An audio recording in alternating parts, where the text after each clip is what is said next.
নমস্কার বন্ধুরা, তো সবাই কেমন আছেন? তো আজকের আমি নিয়ে এসেছি কাতলা মাছের কালিয়া। তো আমাদের একদম পুরো বাঙালি স্টাইলে। তো আমার বানাবার স্টাইলটা একটু আলাদা। তো এখানে আমি দেখতে পাচ্ছেন টমেটো আর পেঁয়াজটাকে আমি বেটে রেখে দিয়েছি। তো পেঁয়াজটার মধ্যে না আমি পেঁয়াজটা অল্প একটু তেল দিয়েছি, দিয়ে পেঁয়াজটাকে সাথে করে নিয়েছি। ওর মধ্যে আদা রসুনও দিয়ে দিয়েছিলাম, দিয়ে ওটা সাথে করে ওটাকে আমি মিক্সিতে পিষে নিয়েছি। আর টমেটোটাকেও আমি কাঁচা পিষে নিয়েছি, ঠিক আছে।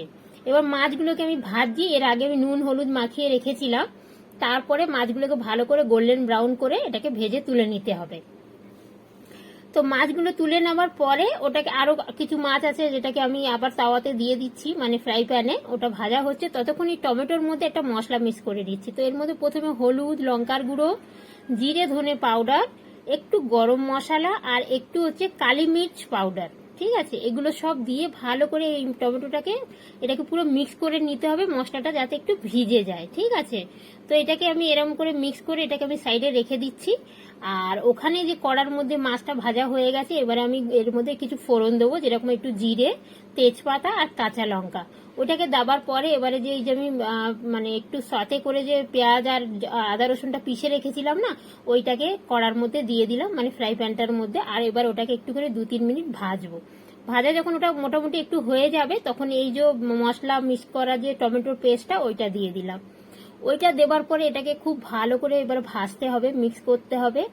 আর এটা মানে যেহেতু টমেটোটা কাঁচা আছে, মশলাও কাঁচা আছে, যার জন্য এটাকে একটু ভালো করে ভাজতে হবে। ভেজে যখন মশলাটা ঠিক এরকম হয়ে যাবে না, তখন আমি এর মধ্যে ঠান্ডা জল দেবো না, আমি এর মধ্যে একটু গরম জল নিয়ে দেবো। কারণ গরম জলটা দিলে না টেস্টটা একদম বরাবর থাকে। ঠান্ডা জল দেওয়া যায়, কোনো অসুবিধা নেই, কিন্তু আমি গরম জলটা দিলাম।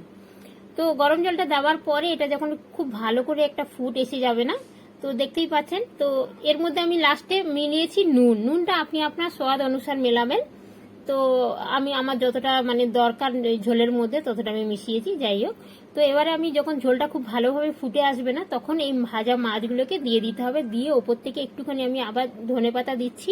ধনেপাতা দিয়ে এরপরে আরো 2-3 মিনিট ফুটবে। ফোটার পরে লাস্টে আবার একটু ধনেপাতা ওপর থেকে দিয়ে ব্যাস গ্যাসটা এবার বন্ধ করে দেবো। আর এই মাছের কালিয়াটা ভীষণ সুন্দর হয় খেতে। এরকম ভাবে একবার বানিয়ে দেখতে পারেন। কাঁচা কাঁচা পেঁয়াজ আমি বেটে দিই না, আমি হামেশা যে কোনো কারি বানাই না, তো তার মধ্যে আমি টমেটো পেঁয়াজটাকে একটু সাথে করে পিষে নিই।